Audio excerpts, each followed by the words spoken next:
మన చరిత్ర పుస్తకాల్లో కొన్ని పేర్లు మాత్రమే కనిపిస్తాయి.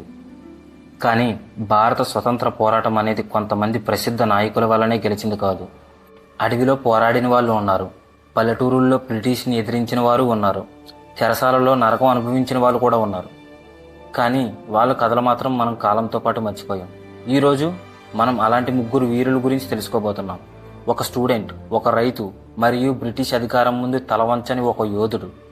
వీళ్ళు కేవలం ఫ్రీడమ్ ఫైటర్స్ కాదు, వీళ్ళు భారత స్వతంత్ర పోరాటం యొక్క మర్చిపోయిన వీరులు. మీరు ఇలాంటి చరిత్ర కథలు ఇష్టపడితే ఇప్పుడే ఫ్యాక్ట్ అండ్ ఫ్రంట్ పేజ్ ఛానల్ని సబ్స్క్రైబ్ చేసుకోండి. వీడియో చివరి వరకు చూసి నచ్చితే ఈ వీడియోకి లైక్ కొట్టండి. ఇక ఆలస్యం చేయకుండా మన మొదటి వీరుడు కథతో ప్రారంభిద్దాం.